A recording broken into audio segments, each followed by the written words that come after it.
today we will take a look at China's renewable energy. So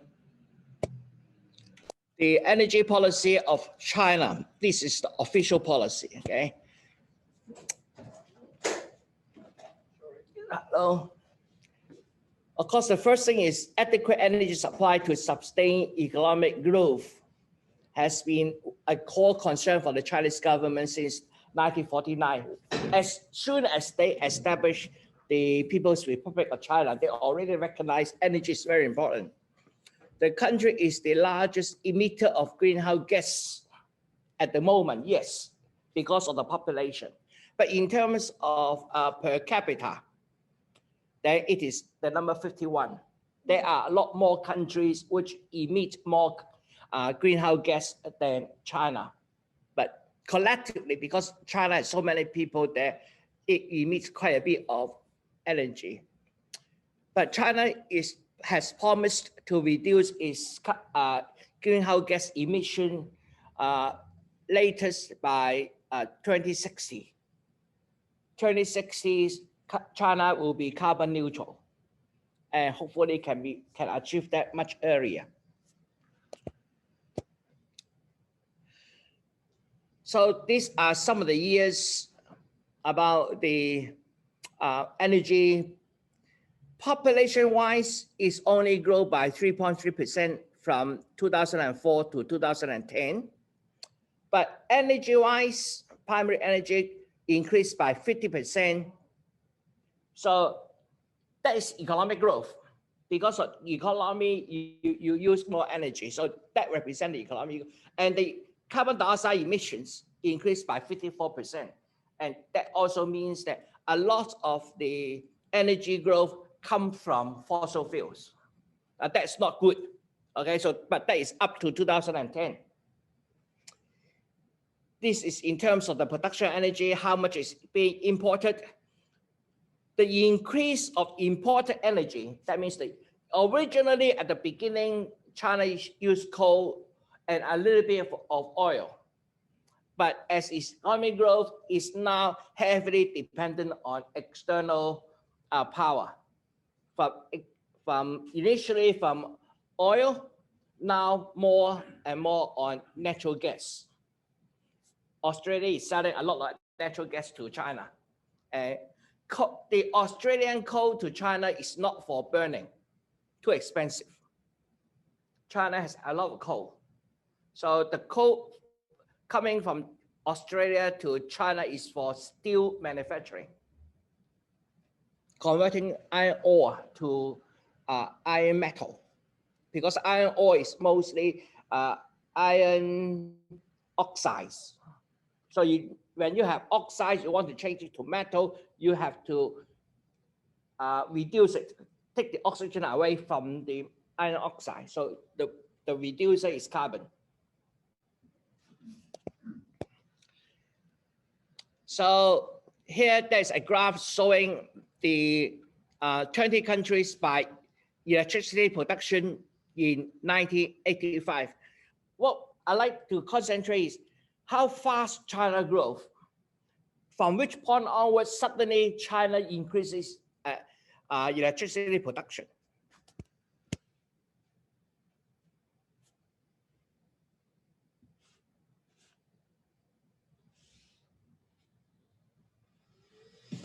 In 1985, China is the 5th. 87 growing. Although the bar doesn't change, actually the amount of production is increasing. The scale is changing.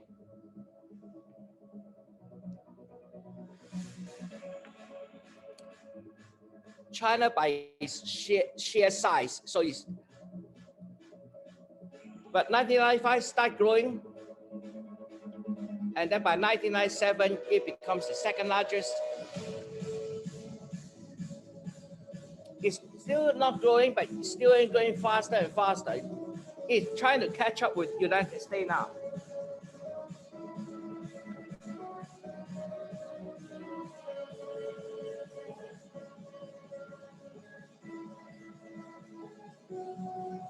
Going very fast, isn't it? So let's see when it catches United States.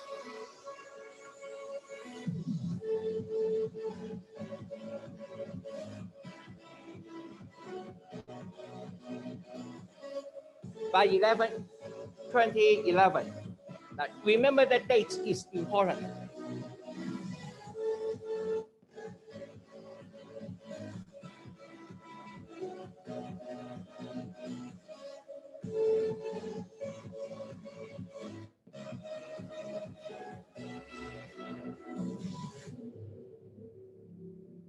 Okay. So China is producing about 30% more than United States by 2018. By now, China is actually producing more electricity than United States, almost double. So another important date to remember is China overtakes United States by 2011. Can anyone suggest what happened in 2011 in terms of global politics? No? Global crash,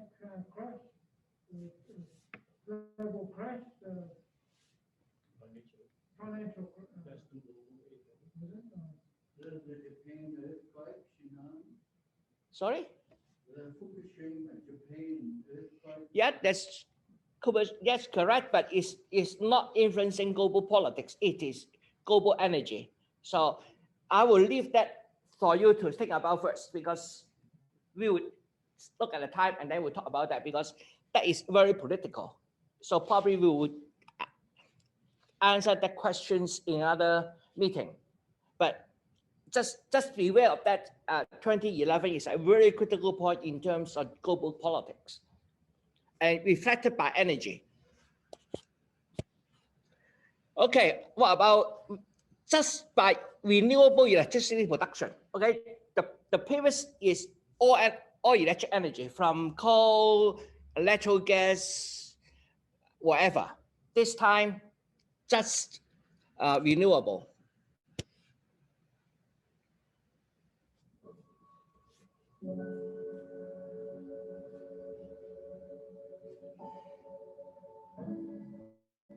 China is nowhere to be seen. Okay. New Zealand is growing very well in the 60s.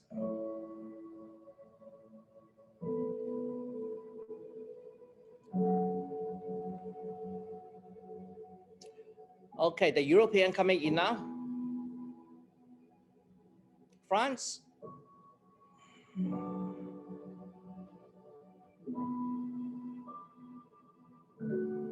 Iceland coming up. Germany.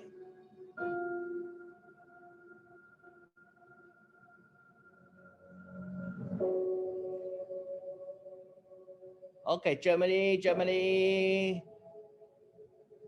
United States.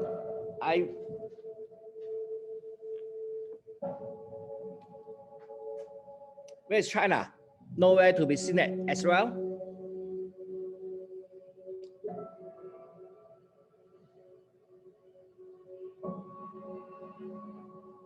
Italy come back again.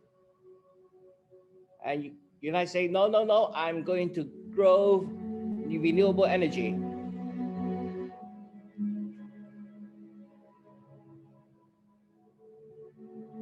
Japan say, I'm growing. In the 1980s, Japan's economy is very good. Where is China? Still haven't appeared yet.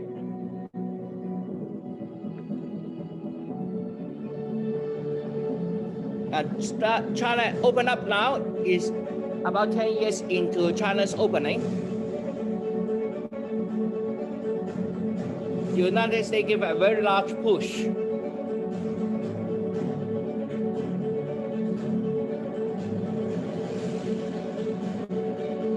I think that's Clinton's time.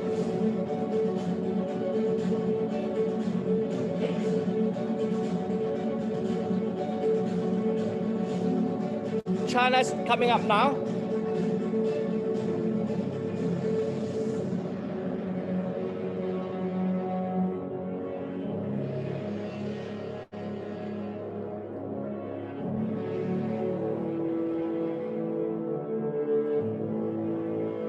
during this time, China concentrated in its economic development,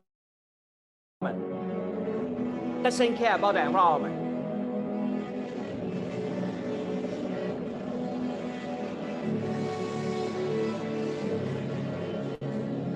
The United States way ahead.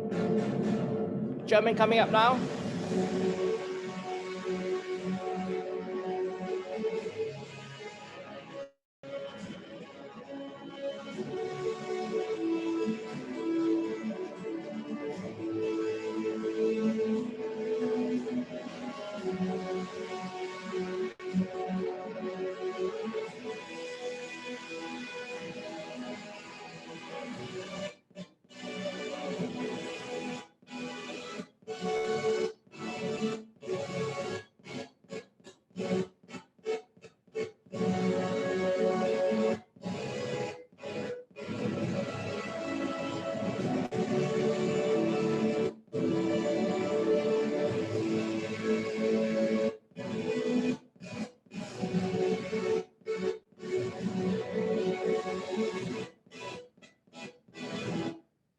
Somehow the recording is, but anyway, China now is the largest renewable electricity producer in the world. In the bottom here, 2005, China became the largest renewable electricity producer with hydroelectric. So calculate with other things, China isn't the largest, but hydroelectric, it becomes the #1 in 2005 because of the Three Gorges Dam.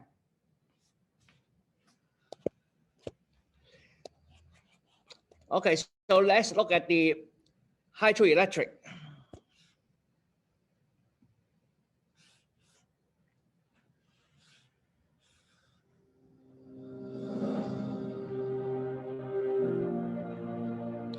China is down there.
In 2005.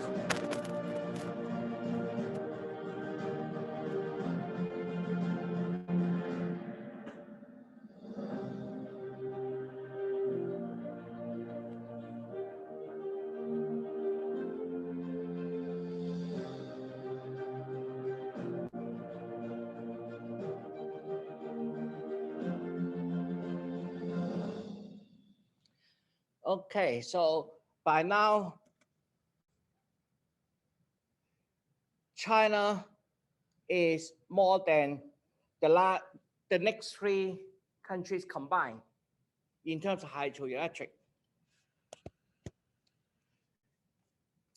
Hydroelectricity is currently China's largest renewable energy source. When we talk about hydroelectricity, we talk about 2 things. One is installed capacity, another is the actual power generated. So you may have a dam, okay? If the dam is sitting there without generating energy, but your dam will have the capacity to produce. So there's the capacity. And then what is actually produced is the actual generation. And in 2020, China's Three Gorges Dam became the 2020. China's Three Gorges Dam produced a world record amount of energy in 2020. Because that year, China is particularly wet, very, very wet. Okay, here are the five largest dams in China.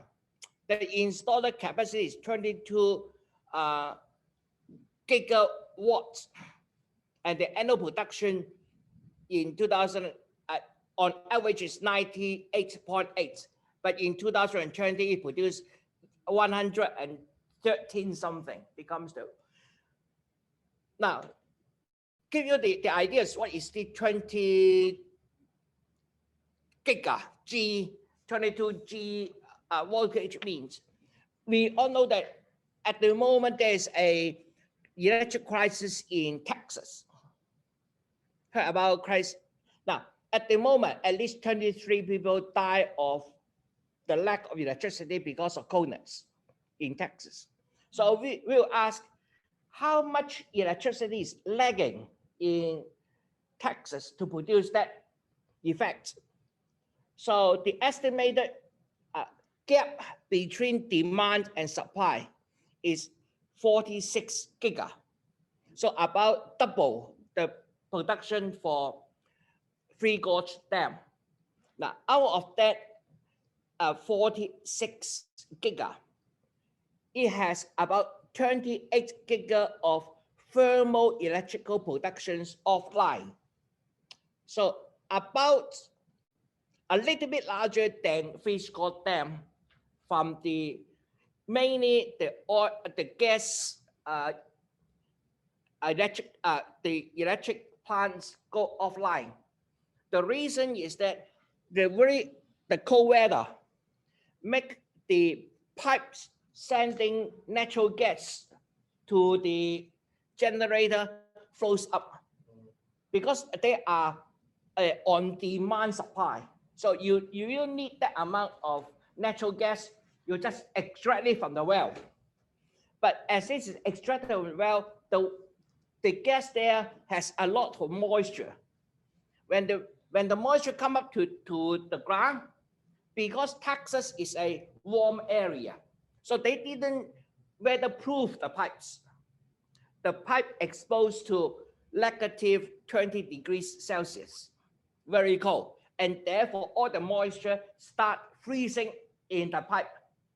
As the moisture gets freeze, so the pipe gets narrower and narrower and trapping more ice, and eventually the pipes are frozen. So there's no natural gas coming, although there's natural gas down there, but it can't get to the, and therefore about 28 gigawatt gas-powered electrical station can't start, and that is the major problem. If you look at the news, then you will see a few reasons given by the politicians why Texas face that problem. One group of that is about renewable energy. They say the wind turbines frozen up, and therefore the wind turbine cannot produce the energy where it is very cold. But we know that wind turbines in some of the Scandinavian countries, like right up north, Iceland, etc., they have wind turbine and which works. The only problem, of course, is the wind turbine in Texas is not designed to withstand that temperature. So, of course, renewable energy have the problem of it depends on weather, but the contribution of the problem is not coming from the wind turbine. It's coming from the natural gas pipes frozen up. Another argument for the lack of power is the electrical company doesn't earn enough money to maintain their system. Now, normally, the peak electrical demand in Texas is in the summer because of the heat. People start their air conditioning. So a normal situation is that you will schedule your normal maintenance in winter time when the electrical demand is low. So they are not expecting this call, sort of, because the same thing happened in 2011. In 2011, Texas also faced a similar problem, but they didn't learn from 2011 experience. So again, this time there are a number of electrical power generators are in service maintenance, but that is not the major problem. So that is another excuse given up by some of the politicians. The third problem is that in United States, you have several electrical grid systems, large grids connecting multiple states together. So in that situation, if one state is running out of power, the other state is able to transfer their generation capacity to meet the demand. But Texas is very interesting. Texas do not join the rest of the country. The grid is isolated. The argument is that I don't want to be regulated by the federal system. We want to be independent.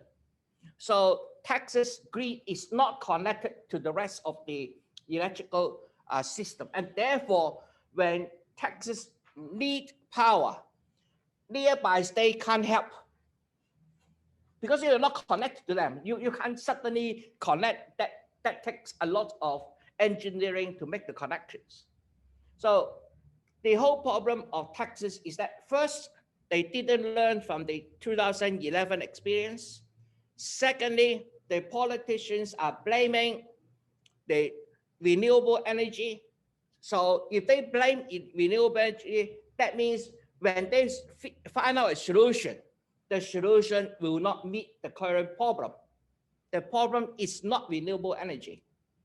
So if you think renewable energy is the culprit, of course your solution will target that one, and which is wrong. And then they also say that we want to remain independent. We don't want our grid to connect to the federal system grid because we want independence. Now, what happened? I mentioned there's about 23 people died of that, at least 23 at the moment. Another issue is that the electrical plants in Texas is very, very varied. Just like here, you can subscribe to one electrical company or the other. Every now and then we will receive a call asking you to find the best electrical price, right? Same thing happened to the United States. There's a lot of smaller electrical companies, but these companies actually is so-called the last mile fees collector. They are not producing energy anywhere, and they are not involved in the grid. For example, I use Renewable energy. Renewable doesn't own the generator. It doesn't own the wires. The generator is from United Energy. I don't know where that energy comes from. It is only a fee collecting agency. Of course, in that they have different schemes. And there are two types of schemes. Typically, for a steady income family, they will subscribe to the so-called fixed rate. That means the amount of the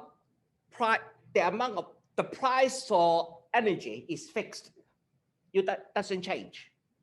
Another type, which is typically from those lower economic social status, they subscribe to the variable rate, thinking when the rate is high, I stop using energy to save.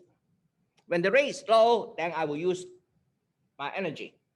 So these are usually targeted at the lower socioeconomic group. During this crisis, the wholesale electrical price has increased by 100%, 100 times. So now we are having reports saying that just for the last 2 weeks, people getting an electric bill of over 10,000 US dollars. That amount of electric fees won't be affordable to many Australian families. Even you are quite well off. Imagine just electrical fee for a month is $10,000. So you have to earn over $120,000 a year just to be able to pay for the electric bill. That's impossible. So at the moment, the crisis in Texas isn't over yet. Again, because Texas is in a warm area, so the people there do not know that you have to prevent your water pipes to freeze. You allow the water pipe to freeze, the ice has a larger volume than water, so the pipe will burst. When the pipe bursts, water come out, so cold, it will form a frozen fountain. No problem at the moment. But when the temperature warms up, that fountain will melt, and there will be a lot of water damage throughout Texas. They will be looking at a very large insurance repair bills. So the problem here there is very significant. But that also gives us a lesson. For renewable energy, we just cannot only on renewable energy. We must have accompanying technologies to make sure that when we need the energy, we have some method of getting the energy, even when renewable energy is not at its peak. So yes, we need to switch over to renewable energy, but we must also prepare for crises like this. Okay, let's look at some of the dams. This one is Three Gorge Dam. As I said, in 2020, it reached a world record of over 112 terawatt hours. So this is the Three Gorge Dam. This is a gravity dam. That means it stays there because it is heavy. So heavy, the water can't push it along. So it is a gravity dam. This is the Dong Dam. Well, look at the dam. It is very thin. So this is not a gravity dam. It is a very weak in terms of the dam can be broken. It is not gravity holding it. It's the anchor into the nearby mountains that hold the dam there. So it's a different design. This is the second largest electricity producing dam in China. But look at it, it's not that big compared with the Three Gorge Dam, but there's a lot of water behind it. Again, that was in Yangtze River. There's another one in Yangtze River as well. The Shanghai Dam. Again, you see the dam is not very large. Again, this is not gravity feed. And again, you see a waterway down there, which is a shift lift to lift any shift up so that it will travel along to the other part of the river. So that is the, okay, about wind energy.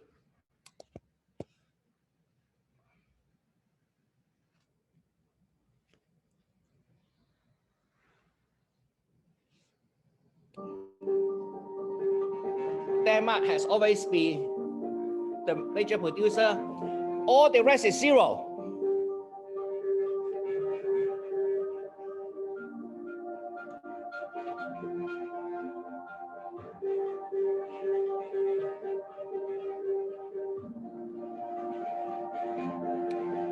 Okay, China started.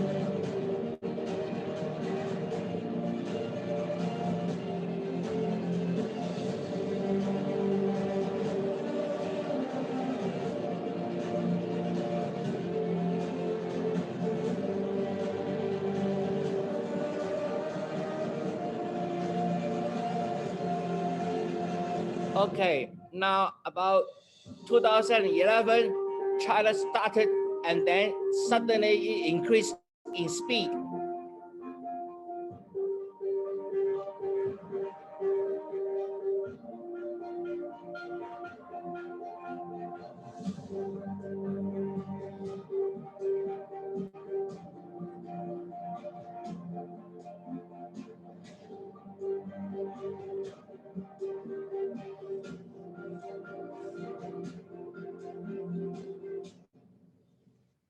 Okay, again, we notice starting from 2011, China suddenly increased in speed, just like in hydropower and in wind energy. And next one you will see also on uh, photoelectric, photovoltaic.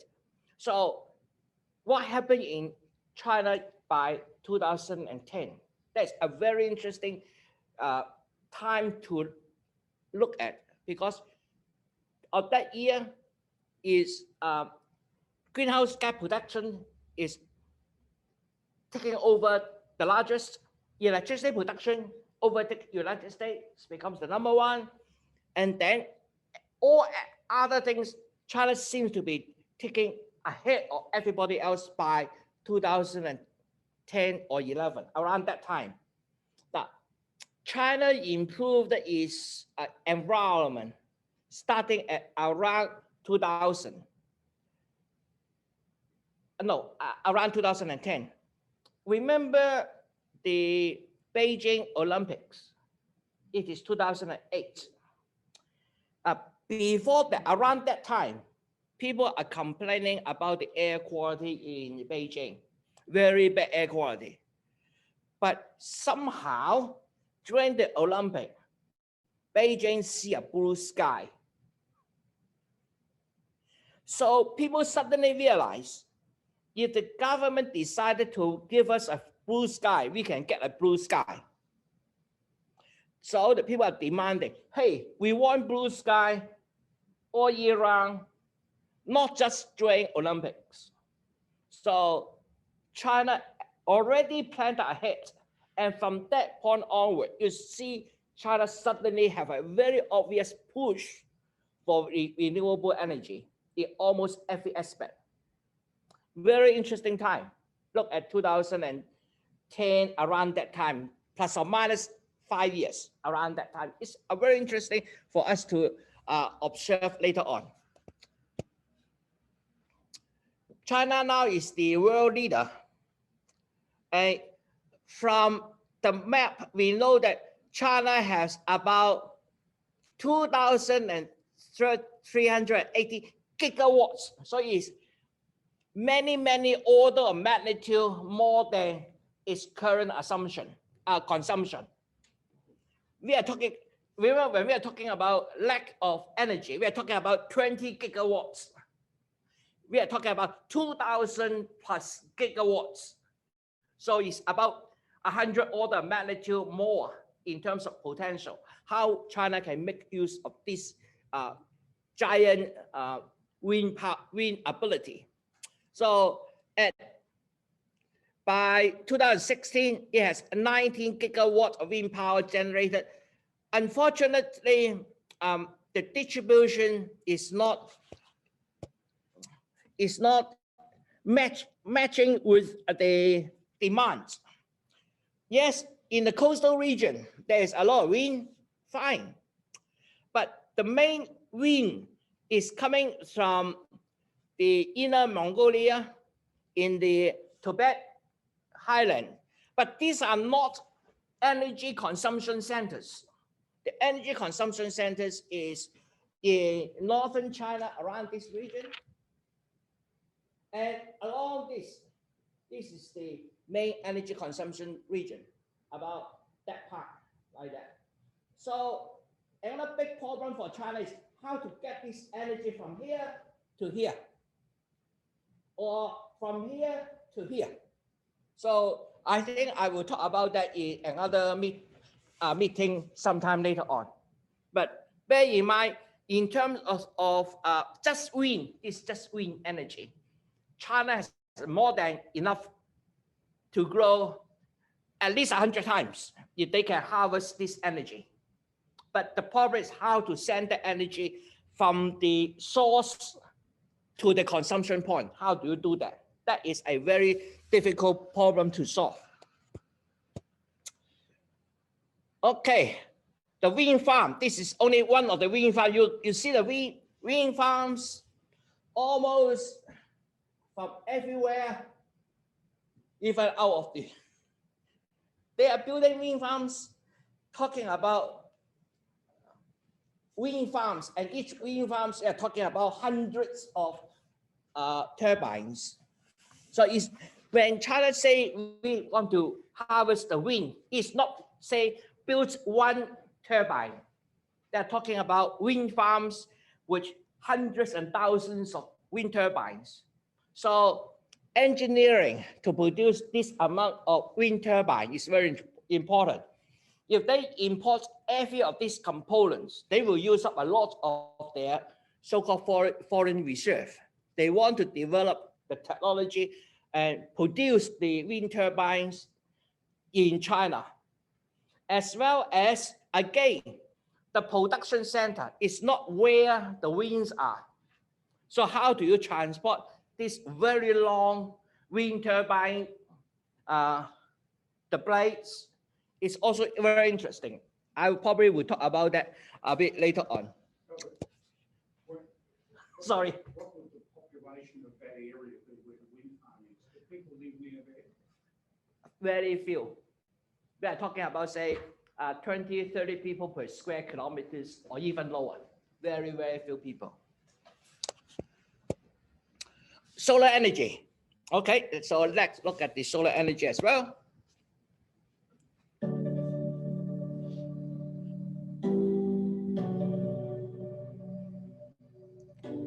Again, 0 for everybody.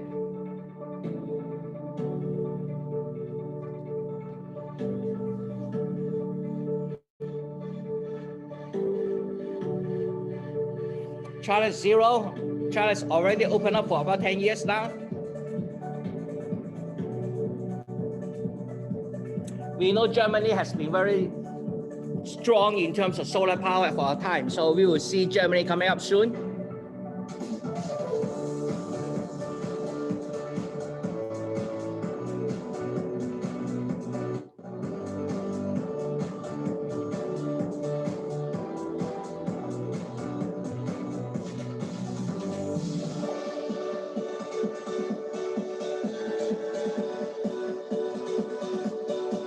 Again, Japan is growing very fast at this period.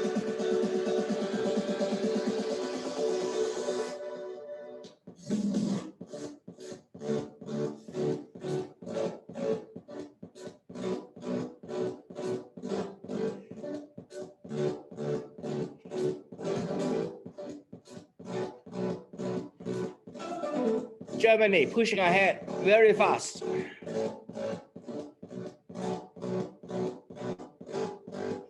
Again, 2010, 2011 coming, and China is now still down there.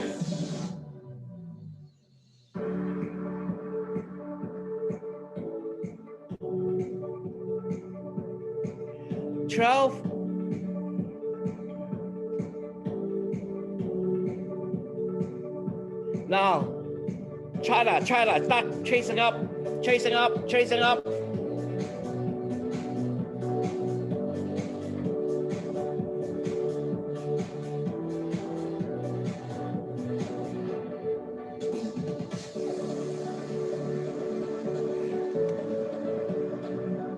Okay, again, in a short time, China chase up to everybody else and take the #1 position.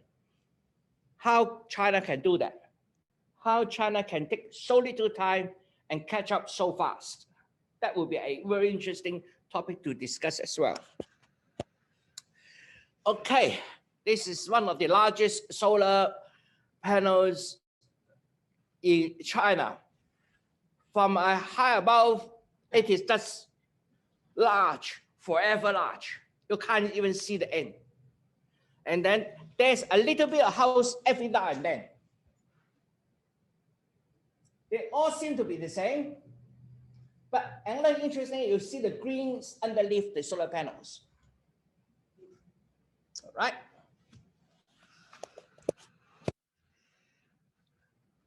So what happening? This is a solar panel. Animals underneath the solar panels.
Okay, so it is near the Yellow River, but it was desert before, and there's no economic rationale to take the water from Yellow River into this region because plant doesn't grow there. There's not an established agricultural society there. People were very poor. They went to the coast look for jobs. So obviously there's a lot of social problem. But since they are in the desert region, what does it mean? That means you have sunshine, nothing else, mostly sunshine. So make use of that, that becomes a solar farm. Once it becomes solar farm, it is a economy generating values. But in desert, you have dust storms. Dust storm landing on the solar panels typically will reduce its efficiency. So they need people to clean the solar panels using water. And therefore, okay, pump the water from the Yellow River. When the water comes in, spray on the solar panel, of course it falls to the ground and plants started to grow. Instead of letting any plant to grow, why don't you put some pasture grass there? You put pasture grass there, the grass get taller and taller and will block out the sun. So we need to clear this grass. Well, since it's pasture, why don't you bring in the sheep? So you bring in the goats, the sheep, etc., and they will help you do the mowing and produce another income as well.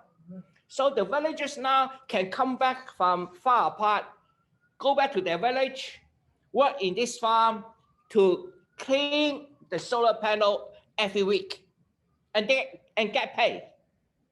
At the same time, they can now start to herd the animals and make another income. So that is win-win-win. Renewable energy, win. Some people cleaning the solar panel, done. And making use the land to produce two incomes, done. And poverty level elevation, done as well. So it's win-win-win. And that's why the government said, okay, we will push ahead this format. What you need is just put the solar panel high enough so that the animal won't reach it. That's it. And then on the, and the other thing is don't put the solar panel too close together. leaving sufficient space so that there is sunshine for the ground to grow the grass. Now, that is now the major thinking for the Chinese renewable system. They think ahead like that. It takes time to figure out the solution, but once the solution is found, then suddenly it gets reproduced in every solar farm. So they are changing the existing solar farm, put it higher. And again, the same problem. This solar farm from Qinghai, which is in the western region, and it's not the energy consumption area.